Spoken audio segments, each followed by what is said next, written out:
Hola a todos, muy buenos días. Quería empezar con un saludo de parte de la familia Layton, que hace mucho tiempo, meses, que no nos vemos con algunos de vosotros y esperamos que estéis todos bien.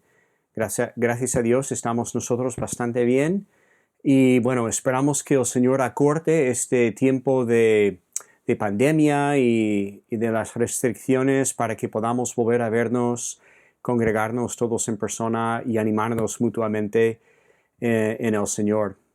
Hoy tengo un sermón de 1 de Pedro 1, del 3 al 9. Vamos a continuar en la serie que Jonathan empezó la semana pasada, esta nueva serie en la cual vamos a estudiar juntos la primera carta de Pedro.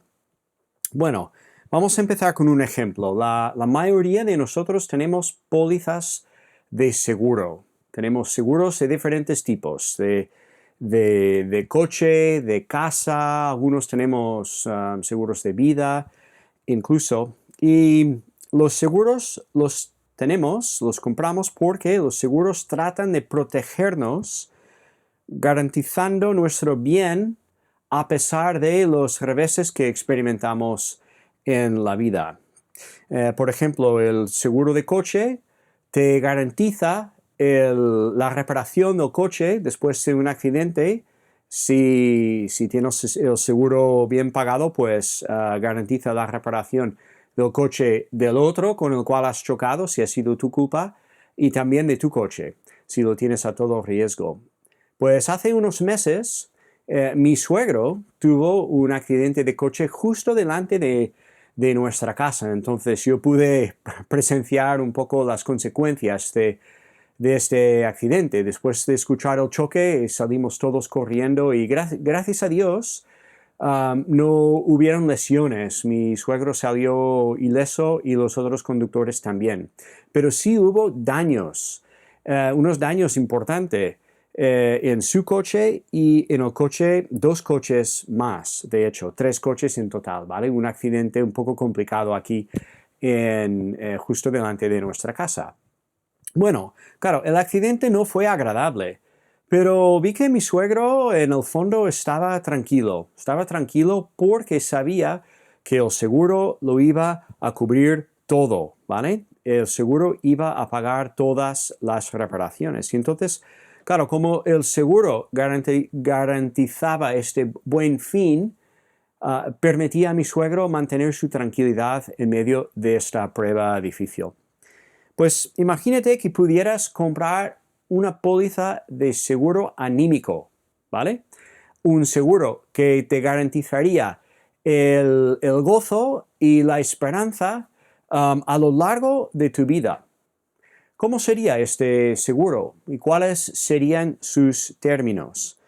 Pues quizás pensaríamos que para que funcionara un seguro de este tipo, tendría que garantizar nuestra salud, nuestro trabajo, el buen rollo en nuestra familia, experiencias positivas a lo largo de nuestra vida, ¿no? Para tener gozo, para tener alegría, pues necesito que mi vida vaya bien.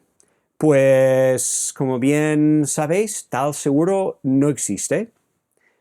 No obstante, existe otra garantía que sí nos ofrece una esperanza firme y gozo duradero por medio no por medio de vidas cómodas y placenteras, sino incluso en medio de dificultades, a pesar del sufrimiento que muchas veces tenemos en nuestras vidas.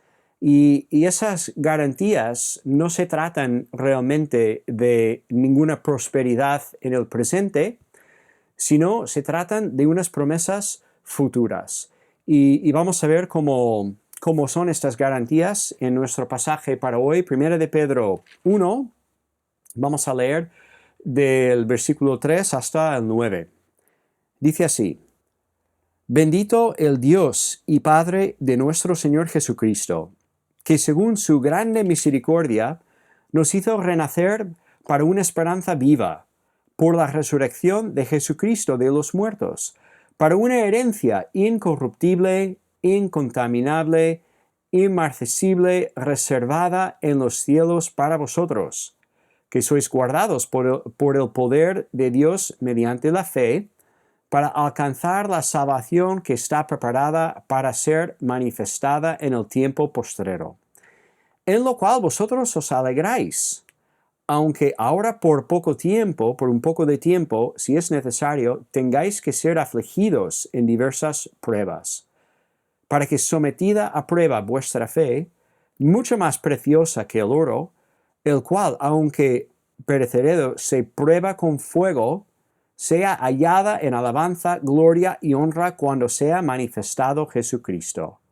a quien amáis, sin haberle visto, en quien creyendo, aunque ahora no lo veáis, os alegráis con gozo inefable y glorioso, obteniendo el fin de vuestra fe, que es la salvación de vuestras almas.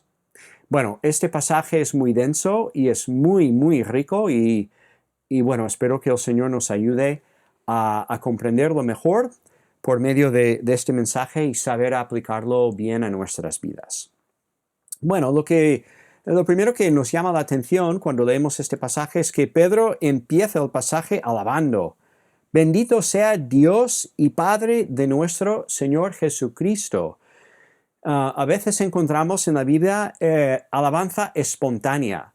Poco desde de nada, ¡bam!, los autores bíblicos empiezan a alabar a Dios. Y aquí es lo que Pedro hace, le sale del corazón esta alabanza, le sale del alma. Y es obvio que quiere que sus lectores le acompañen en esta alabanza. ¿Por qué es obvio? Porque a continuación les explica los motivos por los cuales también deben alabar a Dios Padre. Yo no sé vosotros, pero a mí a veces me cuesta alabar a Dios. Y estas alabanzas espontáneas, como la que encontramos aquí en 1 de Pedro, no me salen tan a menudo como deberían, ¿vale? Somos un poco lentos, un poco torpes a la hora de alabar a Dios. Y es por eso que al principio de los cultos en la iglesia, incluso los cultos online, como hoy, Jonathan ha empezado el culto online con una pequeña reflexión. ¿Por qué lo hacemos?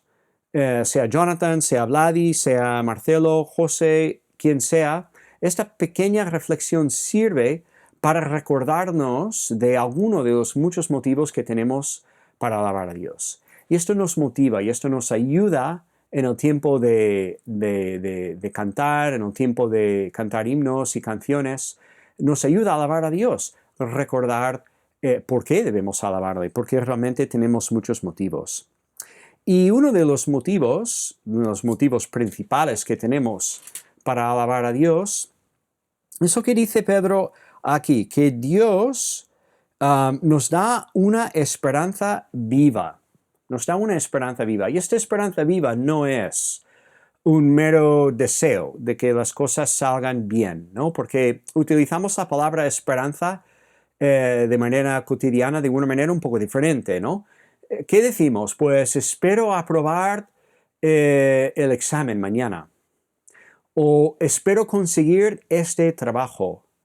O, como estamos diciendo a menudo en estos momentos, espero que las cosas vayan mejor después de la pandemia. Y bueno, estos deseos no son malos, ni mucho menos. Pero Pedro aquí está hablando de otra cosa. No está hablando de un mero deseo, sino la seguridad.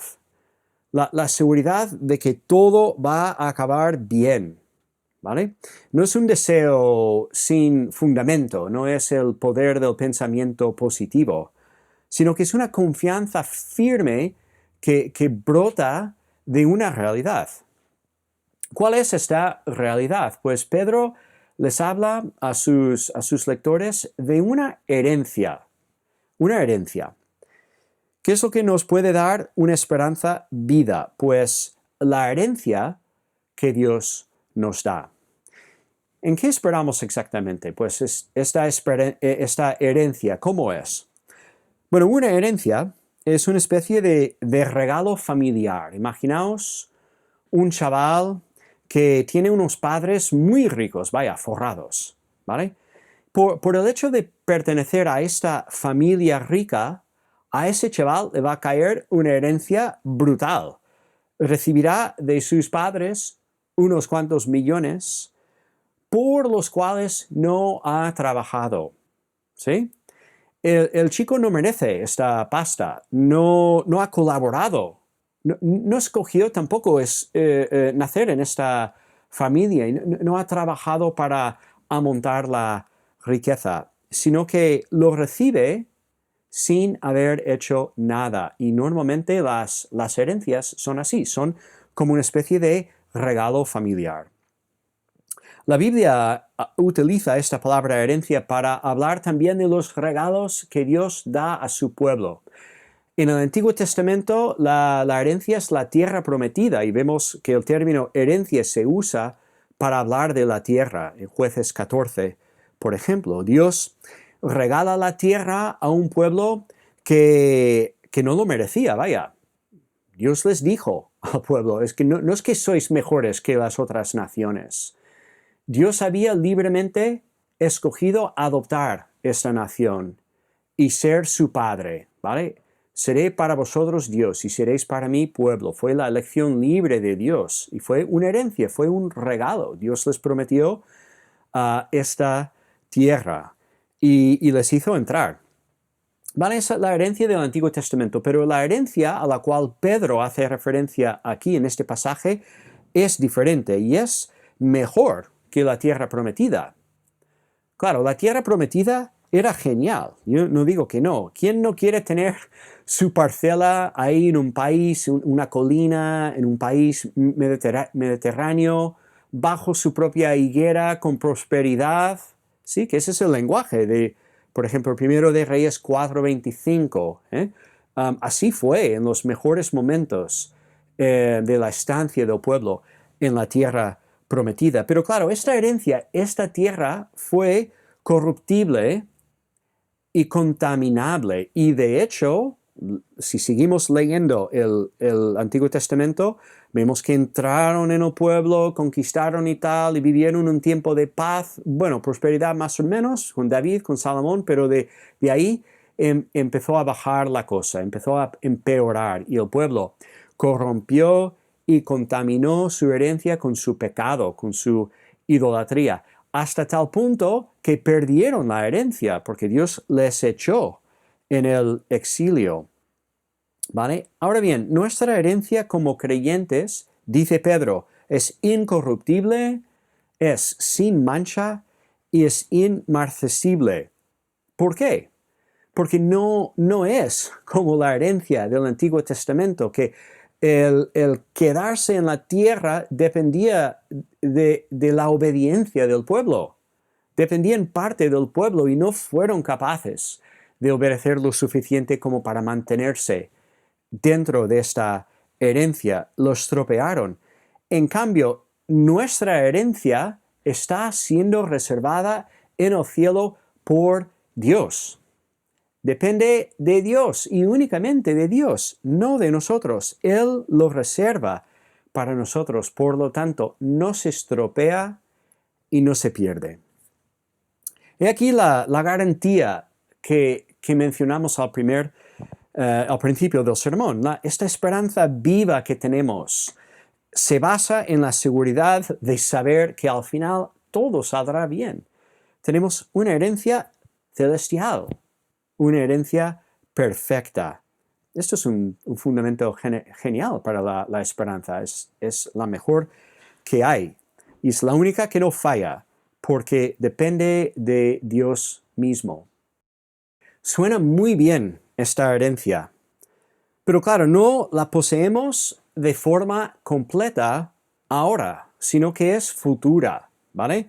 Que dice Pedro, que está siendo reservada en los cielos, ¿vale? Y se trata de una salvación que será revelada plenamente en el último día, cuando venga Jesús. Entonces esperamos en algo que no acabamos de poseer plenamente ahora y nos cuesta un poco a veces gozarnos en esto. Y yo quizás, si hubiera querido dar una garantía, bueno, un seguro anímico pues tal vez lo hubiera montado para que todo saliera bien ahora en esta vida, ahora en el presente. Y yo creo que precisamente por este motivo prospera, o no, mejor dicho, triunfa hoy en día lo que se llama el Evangelio de la prosperidad, el Evangelio de prosperidad. ¿Has oído de este término? El Evangelio de prosperidad. Es el mensaje que algunos predican diciendo que Dios quiere que tengas tu mejor vida ahora. Y si tú llegas a creer de una manera suficiente, Dios te dará salud, te dará riquezas y te hará prosperar ahora mismo en esta vida. Que tus planes salgan adelante con su ayuda. Muchas personas que profesan ser cristianos predican este mensaje, creen este mensaje y tiene su atractivo. Yo lo entiendo, porque nuestra tentación es esperar no en lo eterno, sino en lo temporal, en lo de aquí y ahora. Queremos de alguna manera experimentar lo que nos espera en el cielo ahora, en el presente, pero Dios no nos promete esto, ¿vale? Aquí en este pasaje vemos que claramente Pedro explica que la herencia, o sea, y la base, el fundamento de nuestra esperanza es futura. Y es más, lo que nos espera ahora seguramente es sufrimiento, y a esto vamos a llegar. Entonces, tenemos que aprender a deleitarnos más en el cielo. Pero claro, deleitarnos en el cielo no es natural, no nos viene de manera natural, ¿sí? Por nosotros mismos quisiésemos esperar en otras cosas. Entonces, ¿cómo llega una persona a esperar en una herencia celestial? Pues por un milagro, por lo que solemos llamar el nuevo nacimiento. Pedro recuerda a sus lectores que han renacido, han nacido de nuevo. Bien, el nuevo nacimiento es un término que si llevas tiempo en la iglesia seguro que lo has oído y significa simplemente cobrar vida, empezar a vivir. Pero esta vida no se trata de una vida física, ¿vale? Piensa en este encuentro nocturno que Nicodemo tuvo con Jesús, del cual leemos en Juan capítulo 3. Jesús le dice a Nicodemo, para ver el reino de Dios tienes que nacer de nuevo. Y Nicodemo se queda ahí un poco parado, pero Nicodemo sabe que no se trata de algo físico, porque dice, bueno, ¿verdad que no se puede volver a entrar en el vientre de la madre y volver a nacer? Este renacer, el nuevo nacimiento, no se trata de un cambio físico, sino que se trata de un cambio espiritual. Se trata de pasar de la muerte espiritual a la vida espiritual. Y funciona así, que una persona que, o sea, antes de experimentar el nuevo nacimiento, no tiene interés en las cosas de Dios. De hecho, pues igual piensa que la Biblia está llena de mitos y que no tiene ninguna relevancia para hoy en día en el siglo XXI o incluso en el peor de los casos, la persona que no ha nacido de nuevo piensa que todo cristianismo es ridículo, es, no sé, una religión para gente rara y tal vez incluso es un obstáculo para el progreso humano. Pero el nuevo nacimiento lo cambia todo. Dios cambia la orientación fundamental del corazón de una persona y donde antes había indiferencia y resistencia e incluso odio hacia Dios, hay amor y fe en Cristo. Los ojos cegados, antes cegados, no los ojos físicos de la persona, sino lo que Pablo llama los ojos del corazón. Efesios 1:18. Dios abre estos ojos para que puedan ver, puedan percibir la gloria de Cristo en las Escrituras. Y y esa persona que antes pensaba que los creyentes eran raros, ahora ya es uno de estos raros que alaba a Dios.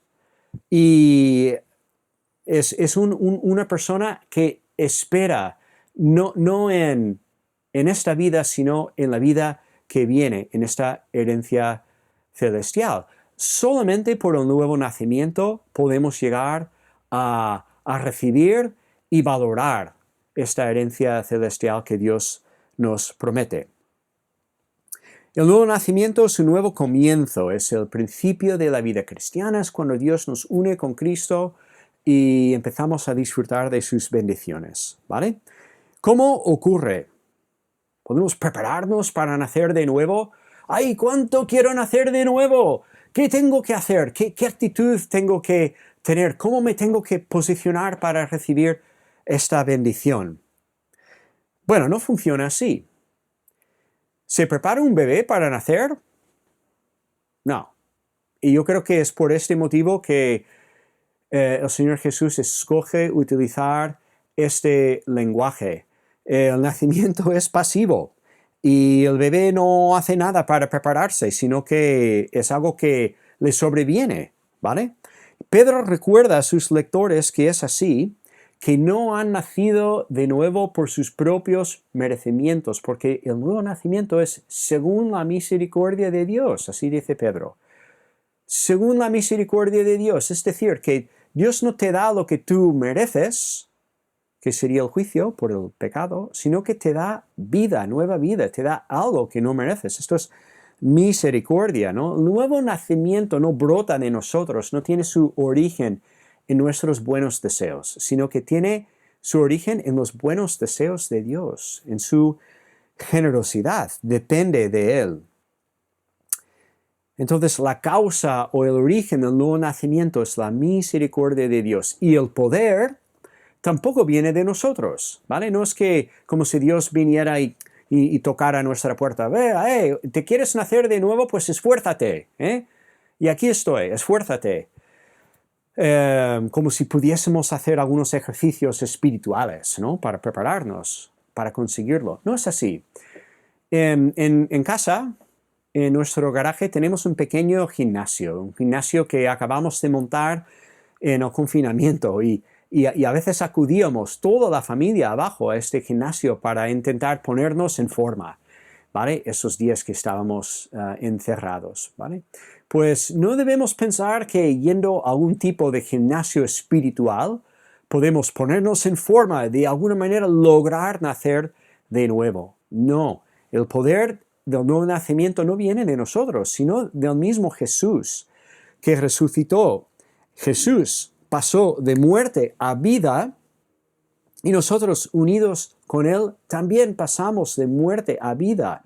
Y este mismo poder que resucita a Jesús de entre los muertos, obra en nosotros. De modo que en el último día nos vamos a resucitar también, igual que Jesús, pero incluso ahora, de alguna manera, ya hemos resucitado, ¿vale? Porque hemos cobrado vida espiritual, como dice Efesios 2:5. Dios nos dio, ¿vale? En el pasado, ya nos ha dado vida juntamente con Cristo. Ahora andamos en nueva vida. Es el nuevo nacimiento y es por el poder de la resurrección de Jesucristo. Entonces, resumiendo, nuestra esperanza está en esta herencia incorruptible, eterna, ¿vale? ¿Cómo llegamos a recibirlo y apreciarlo? Pues por el nuevo nacimiento, que es un regalo que no depende de nosotros. Brota de la generosidad de Dios y es por el poder de la resurrección de su Hijo. Pues ¿quién entonces tiene esta esperanza? Pues los que tienen fe, ¿vale? Son los creyentes, ¿sí? Los que creen en Jesús. Si bajamos un poco más en el pasaje hasta el versículo 8, Pedro dice y les recuerda a sus lectores que creen en Jesús, aman a Jesús y creen en Jesús, ¿sí? Y es curioso porque les dice, no lo habéis visto, como nos dijo Jonathan la semana pasada en su sermón, claro, Los lectores de esta carta vivían en lo que hoy en día llamaríamos Turquía, en esta región, que estaba entonces, sobre todo como viajaban entonces, muy lejos de Palestina, donde caminaba y vivía Jesús en su vida terrenal. Y además, la mayoría seguramente de los lectores de esa carta eran gentiles, no eran judíos, entonces no habían visto a Jesús. Pedro sí, pero ellos no. Entonces, ¿cómo es que amaban y confiaban en Jesús? Pues por su palabra, por la palabra de Dios. Así lo dice Pedro, 1 de Pedro 1:23, que es un texto precioso que veremos de aquí una semana o dos, ¿sí? En esta serie de sermones, que dice que habían renacido no de simiente corruptible, sino de incorruptible. Fijaos, es el mismo lenguaje que utiliza para hablar de la herencia, por la palabra de Dios que vive y permanece para siempre. Habían escuchado la palabra de Dios y esa palabra les había llegado con poder, ¿vale? Y por este poder habían nacido de nuevo y ahora creen en Jesús, a pesar de no haberle visto con sus ojos. Habían sabido de Él por la palabra y ahora aman a Jesús y confían en Él, ¿vale? Entonces, recibieron o estaban recibiendo la salvación de sus almas, como Pedro dice. Nosotros que somos creyentes también estamos recibiendo la salvación de nuestras almas por fe, ¿vale? Eso significa por lo menos dos cosas. En primer lugar, otra vez, no depende de nosotros, no es según nuestros merecimientos, ni según nuestras buenas obras o lo que sea, sino que la fe es un instrumento que recibe el regalo que Dios da. Lo recibimos, es una herencia, es por su poder y lo recibimos por fe, ¿vale? Es de Él. Segunda implicación, yo tengo que, para vivir en esta herencia y disfrutarla, tengo que soltar las riendas. ¿Qué quiero decir con esto? Bueno, yo quisiera controlar mi vida. Quisiera determinar cuál va a ser mi herencia y cómo y cuándo la voy a disfrutar, ¿no? Y seguro que me podéis entender en ese sentido. Es que la mayoría de personas viven así. Lo vemos en la gente que nos rodea, que están preocupada por sus finanzas, su fondo de inversión o quizás por la salud. La gente se obsesiona hoy en día por la salud. Se convierte en un nuevo ídolo, que seré sano y esto me hará feliz.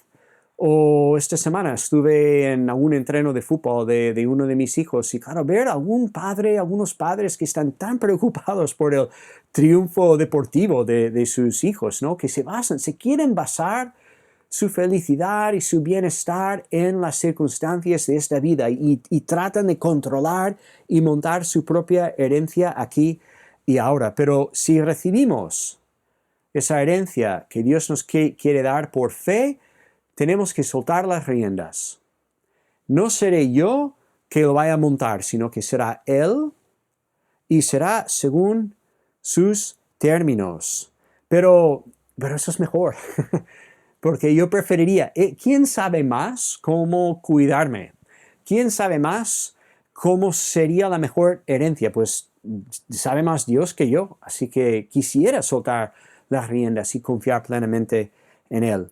¿Cómo lo hago? Pues es Él que me capacita para hacerlo. Me da la fe como un regalo en el nuevo nacimiento, ¿vale? Ese milagro que ya hemos mencionado. Pero hay un problema, ¿vale? Tengo fe ahora, ¿sí? Os digo, yo confío en Jesús, pero mi herencia aún está lejos. Quizás Dios me concede pues unas décadas más de vida, no lo sé, 20, 30 años más. ¿Seguiré confiando? O sea, llegaré a este día en que, o bien, vuelve Jesús antes o me muero, llegaré a este momento con fe. Si fuera por mí mismo, os digo que no, porque yo sé que por mí mismo soy capaz de estropear mi fe, alejarme de Dios y acabar sin recibir esta herencia. Pero mirad lo que dice Pedro. Dice en los 5, sois guardados por el poder de Dios mediante la fe. Fijaos lo que dice, que por un lado la herencia está siendo reservada por nosotros en el cielo y Dios está obrando incluso en nosotros para guardarnos, para asegurar que recibamos esta herencia en el último día. Esto es fenomenal. ¿Qué está diciendo? Está diciendo que, no está diciendo que no debemos luchar, que tenemos que luchar para pelear la buena batalla como creyentes en esta vida. Tenemos que leer la Biblia, orar, estar en comunión con otros creyentes, integrarnos en la familia que es la iglesia, todo para que nuestra fe sea alimentada. Estos son los medios que Dios utiliza para alimentar y mantener nuestra fe, pero son medios que Él utiliza en su soberanía. O sea, en último término, el encargado de conservar, hacer perseverar mi fe, el último encargado no soy yo, sino que es Dios. O gracias a Dios. Es Él que me está protegiendo en el fondo. Y esto me da seguridad, mi salvación es segura. ¿Cuán importante es esto? Porque, claro, si no tenemos esta seguridad, si pensamos que nuestra salvación no es segura porque depende en parte de nosotros, resultan una de dos actitudes, o ambas. O bien, orgullo, ¿vale? Arrogancia, porque mira lo bueno que soy, que estoy obedeciendo y estoy manteniendo esta herencia, ¿sí? O desesperación, que mira lo malo que soy, que no voy a llegar, ¿no? O quizás incluso una combinación de estas actitudes. Es muy difícil vivir una vida de esperanza y gozo sin seguridad de salvación porque estás luchando siempre con el orgullo y la desesperación. En cambio, si tienes seguridad en tu salvación, en vez de orgullo, tienes más bien humildad, porque sabes que no depende de ti, sino de Él, ¿vale? ¿De qué te vas a jactar? Es Él que te salva, tú no te salvas. Y luego eso, esperanza, firme, confianza, porque es Dios que está asegurando esta salvación, no tú, ¿vale? Entonces es importante, Pedro quiere que sus lectores tengan esa seguridad. Dios está guardando la herencia, Dios os está protegiendo, ¿vale? Todo esto es seguro. Y en todo eso podéis esperar. Pero hay una paradoja, porque sigue hablando Pedro y habla del gozo, ¿sí? Pero es un gozo a pesar del sufrimiento. Bueno, he dicho que el evangelio de la prosperidad no es realista, ¿sí? Promete lo que no puede dar, que es una vida perfecta ya en el presente.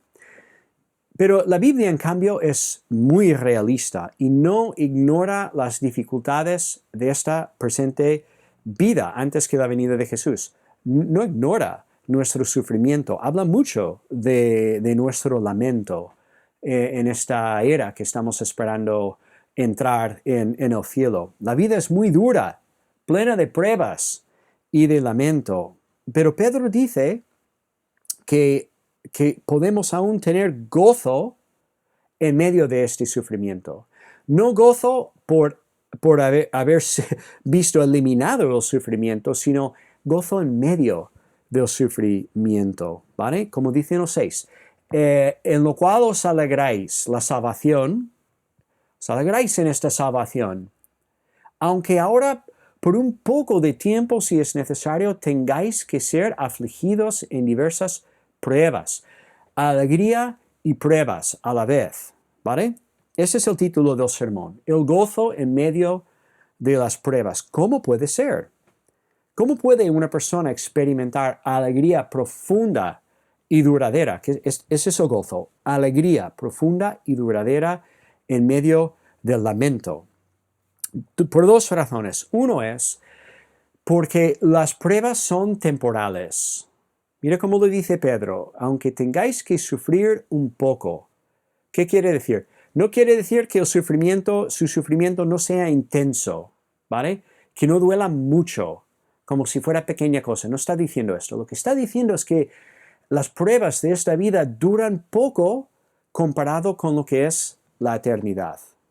Y eso es un tema que sale en otros sitios en la Biblia. 2 Corintios 4:7, Pablo habla de cómo la duración de las pruebas es relativamente poca comparada con la eternidad. Hay personas que sufren mucho en esta vida, o sea que sufren a lo largo de su vida. Quizás sufren una tragedia o padecen de una enfermedad crónica y no salen de la prueba. Hasta su muerte la prueba les sigue. Esa es la realidad para muchas personas. Y creo que fue C.S. Lewis, creo, que dijo que el tiempo no cura. Creo que lo dijo con referencia a la pérdida de su esposa que murió. Y decía que ese dolor, el tiempo no lo elimina. Es como cuando si te cortan un brazo, ¿vale? Con el tiempo, ¿vale?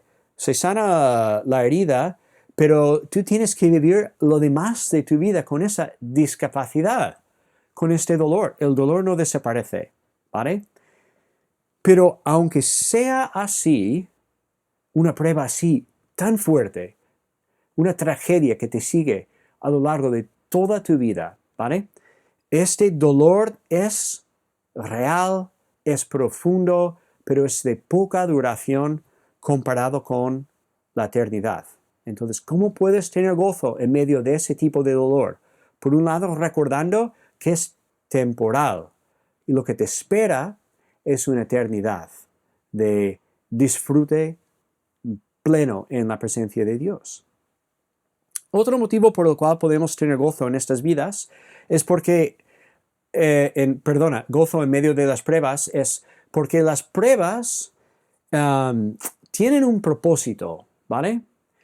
Tenemos que explicar esto con cuidado, pero en la soberanía de Dios, las pruebas no son buenas. No estoy diciendo que sean buenas. O sea, ¿quién quiere ser perseguido por su fe?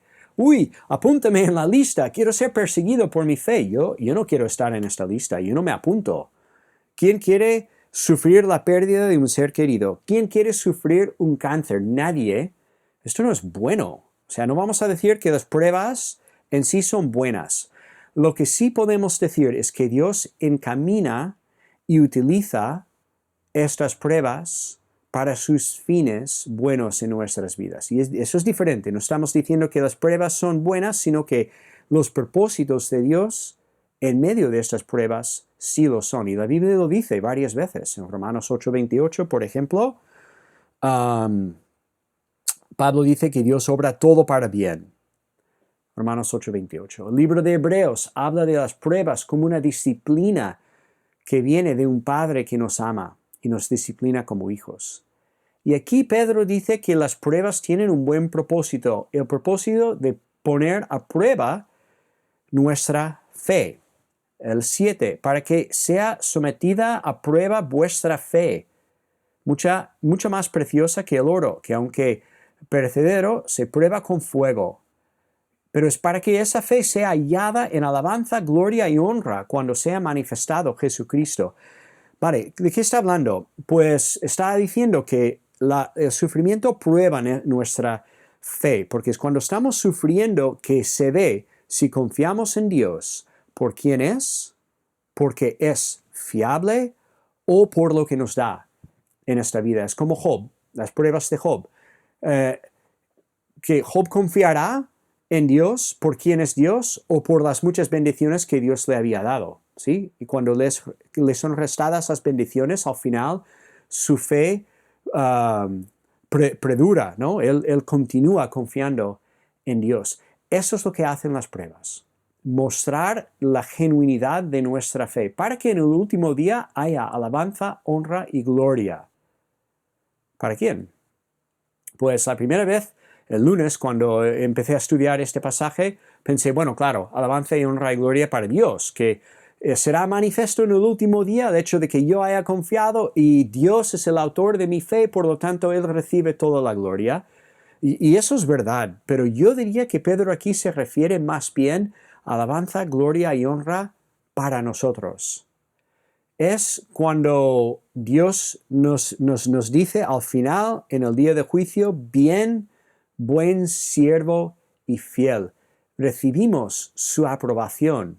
Si nuestra fe pasa esta prueba, en el último día Dios hará público la genuinidad de nuestra fe y nos dirá, bien, buen siervo y fiel. La aprobación de Dios. Las pruebas en esta vida sirven para prepararnos para recibir esta aprobación. Todos queremos ser aprobados, todos. ¿Vale? Demasiadas veces buscamos la aprobación en las personas que nos rodean, que incluso este deseo nos lleva a hacer cosas y tener actitudes que no debemos tener, ¿verdad? Pero la aprobación de Dios es muchísimo mejor y la recibimos si es que nuestra fe sobrevive en esta prueba. Sobrevivirá. ¿Cómo lo sabemos? Porque Dios nos está protegiendo. Entonces, fijaos que las pruebas se vuelven más soportables sabiendo que son de poca duración y sirven para buenos propósitos. Y uno de esos propósitos es prepararnos precisamente para el último día recibir estas palabras de aprobación de parte de Dios. Nos gozamos en medio de las pruebas por la herencia, por la poca duración de las pruebas, por esta aprobación que nos espera en el último día. Y esto es genial. Vamos a ir concluyendo. Debemos vivir en la luz de la eternidad, ¿vale? Como hemos dicho, el Evangelio de la prosperidad no es bíblico. Daña prometerles a personas que Dios les hará perfectamente sanas y ricas y lograrán sus planes si consiguen confiar de manera suficiente. Esto daña a las personas. ¿Por qué? Porque inevitablemente se caerán enfermos, tendrán pruebas y sus planes no saldrán como quisiesen. Entonces, cuando esto pasa, ¿qué ocurre? Pues acabará tambaleando su fe. Y hay mucha gente que se aparta del Evangelio porque creen que ese Evangelio de la prosperidad es el mensaje bíblico, cuando no lo es. No lo es un mensaje falso. ¿Vale? Dios sí nos ofrece prosperidad perfecta, pero ahora no. Más bien en el cielo, y nos lo ofrece según sus términos, según su plan, no según el nuestro, ¿no? Hay una herencia que nadie ni nada te puede quitar, ¿vale? A pesar de lo fluctuante que es esta vida. Es esta herencia que está siendo guardada en los cielos para nosotros. Y pensando en esta herencia nos alegramos, con gozo inefable y glorioso. Pero bueno, aún así hay un pequeño problema más que tenemos que tratar, porque ese es el lenguaje de Pedro. Dice que os alegráis con gozo inefable y glorioso, porque estamos obteniendo el fin de nuestra fe, la salvación de nuestras almas. Esto es el versículo 9 al final del pasaje. Sí, a veces me gozo y me alegro mucho, a veces sí, pero no siempre. Piensa un poco en tu vida. Las personas que te conocen mejor dirían que a menudo te alegras con gozo inefable y glorioso. Yo muchas veces no. Muchas veces no. ¿Cuál es el problema? El problema es que no acabamos de valorar como deberíamos las bendiciones eternas. No acabamos de gozarnos en el cielo, ¿sí? Fuimos creados para gozarnos en el cielo. Fuimos creados con eternidad en nuestros corazones. Eclesiastés 3. Pero, y tenemos ese deseo profundo, pero el problema que tenemos es que esa es la tentación constante de intentar llenar este hueco o cumplir este deseo con cosas temporales, ¿sí? Y lo que es esta creación, este mundo pasajero, no puede ocupar el lugar de lo eterno en nuestros corazones.